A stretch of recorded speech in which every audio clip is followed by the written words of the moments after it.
Hey, what's up, guys? Just want to make a video about 556 versus 223. Hope you guys are doing well. I'm doing okay myself, can't complain. Anyways, 556 versus 223.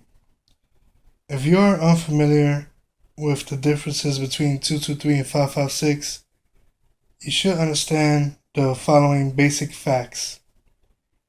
The exterior of the physical dimensions of 223 and 556 ammunition are effectively identical. 556 ammo may be loaded to higher pressures than 223. 556 chambers are dimensionally larger in certain critical areas than 223 chambers. Given the same ammunition, 556 chambers will have lower pressures than 223 chambers. Well, sorry about that, guys. I was coughing my lungs out. Just trying to get better. Trying to kick this cold, whatever I had, to the side. Alright, and this is the interesting part about it.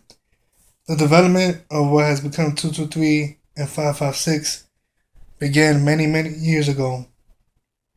You can find excellent history of development on thegunzone.com.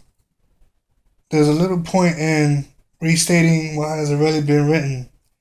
However, it's important to note that as military development of the 556 has required higher velocities via higher pressures, civilian development of 223 has essentially remained frozen since December of 1962, when Remington submitted the cartridge for standardization by SAAMI. You'll note that I didn't say 556 was standardized by SAAMI, and that's because it hasn't been, which is also very interesting. Only the dimensions and pressures of 223 Remington has been standardized. Okay, look through my notes. Because SAAMI specifies that pressures must be measured one way, and the military specifies they should be measured a different way. A direct comparison of pressure results from one lot of 556 ammo with another lot of 223 measured the SAAMI way is not possible. It's required to test both with the same methods, same instrumentation, and chamber to see any real differences, which really makes sense. Theoretically, any manufacturer could make ammunition which exceeded the maximum pressure specified by SAAMI for the 223 and then just call it 556. That pressure could be exceeded by 1% all the way up to 10%. It really wouldn't matter. And it's the functional equivalent of a plus ammunition. There are no official guidelines for it which ammunition manufacturers have agreed to follow, as is the case with SAAMI. You can almost consider it to be the world's most popular Wildcat cartridge as far as SAAMI standards are concerned. Despite the lack of SAAMI standardization, most of the 556 ammo on the market is manufactured by companies that produce 556 for various militaries of the world. The 556 they sell to civilians is very much the same, and thus follows the requirements and maximum pressures set forth by those military clients of the ammo manufacturers. And that's another interesting thing, in case many of you didn't know. And there's another topic of 223 chambers, 556 chambers, everything in between and beyond. And it says 223 ammunition is pressure tested in what is called SAAMI, quote unquote SAAMI minimum spec chamber. That is a quote unquote worst case scenario chamber in this regard, made to the smallest dimensions, which will result in the highest pressures at any given with any given ammo. In reality, the likelihood of encountering such a chamber outside a testing lab is incredibly small. Many 223 chambers will see maximum chamber pressures, which are 7,000 pounds per square inch, lower than those seen on SAMI test barrels, which also another interesting statement there. As you know, at the other end of the spectrum, 5.56 chambers, which will exhibit lower pressures than 223 Remington chambers with the same ammo. Sometimes even 5.56 dimensions are exceeded. These quote-unquote 5.56 plus chambers are sometimes machined intentionally to provide the most insurance against excess pressures, but other times they're just the result of careless machinists. In between are chambers designed to balance the pressure and accuracy for the long, freeboard, and throat dimensions of 5.56 NATO. Are often blamed for reduced accuracy in comparison to 223. These include 223 Wild and 5.56 Noveske and Match My Zero. Even amongst these, there are differences in reamers. One company's idea of 223 Remington is not the same as the next. Okay, and that is quite interesting to know because there's probably a small percentage of different, besides it being 55 grain or whatever grain bullet it might be. There's probably very differences in probably loads or whatever. And what all these chambers have in common is that they are reamed by a wide variety of machine shops and personnel who may or may not be experienced, skilled, or caring. When you buy, for example, a 223 Remington rifle, you're probably not getting a chamber that's identical to the others on the shelf. You're getting one that is, if it was, manufactured by a reputable company somewhere within the range of acceptance tolerances for a 223 Remington chamber.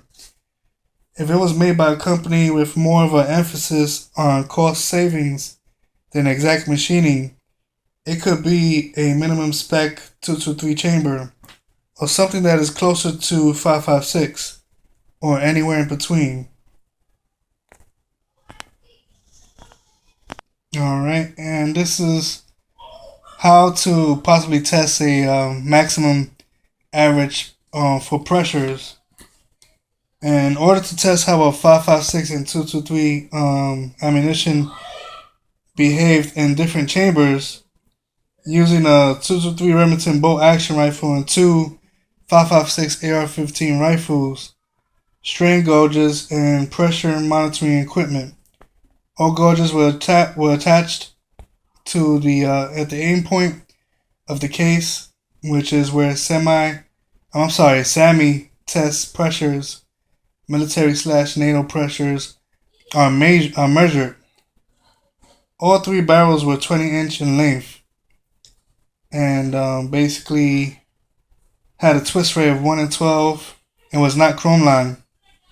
The FM 5.56 barrels were 1 in 7 twists and chrome lined. Okay, and we'll go on.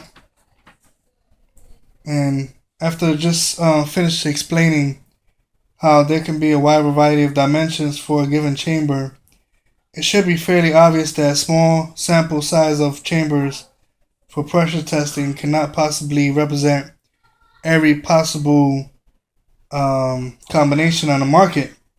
However, I felt that it was better basically testing a large amount of ammunition in a few rifles than only a few rounds in a large amount. Okay, and anywhere from 55 grain, 62 grain, steel penetrators. You have the XM855 and SS109. I mean, it all varies. It's pretty similar, but it all varies in different tests, and it makes it very, very interesting because both, this 5.56 and 223 Remington bullet, they hold different pressures, and I think, in my opinion, I'm not no expert or anything like that, but I think the 5.56 has more of a bang than a 223 actually. Okay, and this is another subject on the 5.56 223. What happens when you fire 5.56 in a 223 chamber? Which I, before I get started with that, definitely read and know what your rifle shoots before you shoot it. If your rifle shoots 5.56, if it says 5.56 on it, you can definitely shoot 5.56 and 223. But if you have a 223 Remington rifle, do not shoot 5.56 to it. For 5.56 has more of a bang to it, and you don't want to mess up your rifle, possibly get injured. Sorry about that, guys. Had a little bit of an interruption. Had a little bit of a cough. Anyway, in order to ensure that you get the most accurate amount of pressure possible, average pressure possible, the different manufacturers were contacted on different types of results, and none of them informed the fact that the maximum pressure results were inaccurate, and basically they many of the manufacturers out there, they won't admit to the different numbers that's produced in the test, especially by LuckyGunner.com, which is a very good website on many different topics. All right. Most people are interested in the fact that if you fire 5.56 ammo in a 223 chamber, what will happen? And there's been times that people did fire 5.56 in a 223 chamber. I had a friend at the range one time, and basically, I was not concerned about what would happen, as I expected the results were not spectacular. But however, I was surprised about what I saw. There was no dangerous spike in pressure from firing 5.56 ammo in a 223 chamber, while pressures were elevated in comparison to one of the 5.56 barrels that was slightly below the other 5.56 barrel. And the unexpected difference was also born out of chronograph measurements, which showed the Weatherby Vanguard compact bolt action rifle fire XM855 ammo at the velocity which was higher than the low pressure 5.56 barrel and lower than the higher pressure 5.56 barrel. It's true that the 223 barrel showed about 5% more pressure for the less than 1% more velocity than the 5.56 barrel, which was considerably very interesting. And in fact, the higher pressure 5.56 barrel, which was in the same condition and was made by the same manufacturer as the lower pressure 5.56 barrel, was putting out the XM855 bullet at an average velocity within spitting distance of 3,200 feet per second. And as a gunsmith, a friend of mine has told me several times, velocity is a sign of pressure. And this second 5.56 barrel showed both increased velocity and increased pressure compared to the other two, which was very, very interesting. Now, in the summary, In basic summary, the velocities and pressures for 5.56 ammunition in the 223 barrel were not significantly higher than the same ammunition in the 5.56 barrel. In fact, they were in between the two 5.56 barrels. This doesn't mean that your barrel will have the same results, and you should always be aware of pressure signs when holding metal objects containing 50 to 60,000 psi of pressure only a few inches away from your face. And you definitely want to be careful. You don't want to blow up your rifle. And that's what we're going to get into. My greatest concern while researching this and basically checking over results was that while I do not wish to put words in other people's mouths, none of the people that I talk to have expressed great concern that I will have a rifle blow up in my face during the course of my experiments. In fact, most said that the actual differences are in effect not a big deal, quote unquote. That said, one noted gunsmith told me about a test he had heard of conducting a ammo manufacturer in 5.56 and 223 barrel exhibited pressures of 77,000 psi. I have no doubt that this is true and do not wish to cast doubt on what he said. However, I am also certain that the ammo manufacturer was performing the same test on a SAMI test barrel. And what I said before is much tighter than any barrel which is likely to encounter in the real world. Another interesting thing that I found out was that a hammer forged barrel is squeezed into shape by immensely high forces over a mirror image of itself, and is thus less likely to have variances in rifling twist rate or chamber dimensions. This is somewhat true. Some manufacturers do forge rifling and chambers with one mandrel and one process. Others forge the rifling and then ream the chamber as a separate process, much like it will be done after cut or button rifling processes. And definitely observe 7 hammer forged, barrels, and discuss the pros and cons of both methods with a few guys that I knew that were gunsmiths. So that's another interesting fact that you should take in about the hammer forged barrels. And not for nothing, hammer forged barrels, if it's a hammer forged chrome line barrel, that is a very, very, very good barrel, I think, in my opinion. I mean, it lasts longer, and you will definitely get to shoot. Depends how you take care of your rifle, but you could possibly shoot a few more thousand rounds. I think it's more thicker in the chrome line area of the barrel. Okay, and companies like Beretta value the hammer forged chamber and rifling because it eliminates the inconsistencies both in the length of the chamber and alignment of the chamber with the rifling, which can suffer based on the quality of the person that's actually putting together the whole damn rifle or whatever at Beretta in the factory. So take that in mind.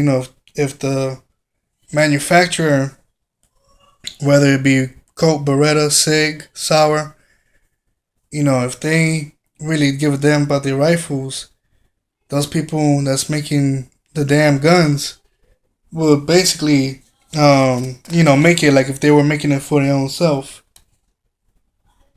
Okay, and that result from performing the process separately. That said, they don't use the one-step process for every barrel they make. That's for Beretta. On the other hand, Steyr, I can't really pronounce their name. It's Steyr, Steyr, which is another company, which has been hammer forging barrels longer than any other company reams chambers in a separate process, in part because there can be issues with the way the barrel steel flows around the neck of the chamber, negatively affecting accuracy. Stayers focus on precision, and employees take their time ensuring that each barrel has been forged exactly right, and each chamber has been reamed and then polished by hand correctly. And that is great. I mean, if a company takes its time, making whatever part of a rifle or gun or whatever, and they take their time and they polish things, that's telling me that they pay attention to detail, and that's definitely a plus plus on any type of gun, especially if you're wasting your hard-earned money buying their product, and especially if you're buying a gun or rifle for self-defense or for maybe for work or a job or whatever. You definitely want something that's gonna work good, something that's gonna last long, and even something that you could pass down to your kids or whatever the case may be. And there's another question out there. Before I get to that question, both companies that I just discussed, Beretta and Steyr, can't really pronounce their damn name, but both companies and many others do put out fine products.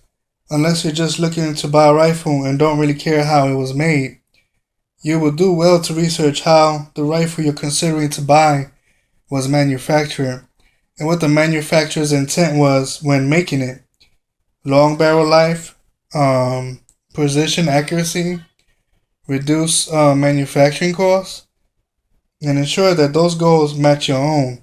So you definitely want to make sure that a manufacturer is making a product to your liking, your taste, and you want to go ahead and make sure that either it's for hunting, for self-defense, like I mentioned, whatever the case may be. Make sure it suits your needs and your likings. There's many AR-15s out there. The prices are decent. Now's the time to buy, and if I was you, just if you're gonna buy an AR or any type of rifle, just do your research on it before you go ahead and jump the gun. You definitely don't want to jump the gun and then notice that there was another rifle out there to your liking, and then you're stuck with a rifle that may not be suited well for you. Okay, there's another question out there now. Which ammo or chamber should I buy? It's a good idea to have an understanding of all the factors regarding this issue and what you will, use for the rifle, and make a purchase based on this knowledge. With that in mind, here are my thoughts on four chamberings I've discussed in the past before. 223 Remington, because it's the only SAMI standardized cartridge. That's the only one you're likely to find used in rifles produced by major manufacturers. I would prefer any of the three to a regular 223. However, you'll not be you'll not be at a huge disadvantage as long as you buy mostly 223 ammo. You know what I mean? So definitely want to take that in consideration. And the problems and with limited amounts of 223 and a 5.56 and a 223 fired out of necessity in an emergency. Doing so at a high volume can basically, for the long term, is probably not a good idea. In terms of carbon style AR-15, I see absolutely no reason to purchase one with a 223 chambering. 223 Wild, produced by a variety of small manufacturers, 223 Wild can be an excellent choice if it is executed properly. I have seen people who had overpressure issues with improperly reamed 223 chambers. I've also had excellent seeing excellent accuracy and no pressure signs with 5.56 from properly ringed 223 chambers. As always, buying a quality rifle product is often the way to go. I guess the term, you or whatever, you get what you buy, whatever you buy, what you get. If you spend more money, sometimes is a good route. Sometimes you do good shopping, you could definitely buy, especially if you're building a rifle, you could buy quality bow carrier groups and quality barrels and stuff like that, and definitely have you a nice quality rifle, probably at a quality like Colt or maybe even something better. And another caliber over here, 5.56 Noveske Match Mod Zero, is a similar in concept to 223 Wild, in that it attempts to strike a balance between pressure and accuracy. It has the advantage of being produced only by Noveske, a shop known for precision and attention to detail. All of the Noveske barrels that any of my friends owned, and that's probably about dozens of barrels, have delivered accuracy, precision, and safe, reliable function. That comes at a price. They are very expensive barrels and they are not cheap. You can definitely look online and try to see about a Noveske barrel. They are going to run you some money. Now, the good old 5.56 NATO. The best bet for those looking to shoot high volumes of 5.56 ammunition without an emphasis on tack driving accuracy or precision. 5.56 barrels from reliable machine shops will outshoot most humans while also keeping pressures within natural limits. Cheap 5.56 barrels often disappoint. On that note, you buy a well-made rifle with the chamber you want based on your needs. Shoot the right ammo in it and have fun.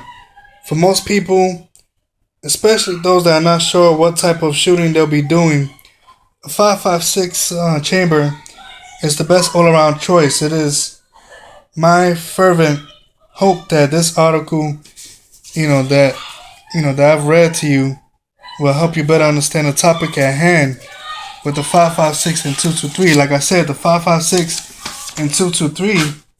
You buy a 5.56 chamber rifle, you could shoot 5.56 and 223. I don't recommend you shooting 5.56 to a 223 Remington chambered rifle. You definitely want to be careful.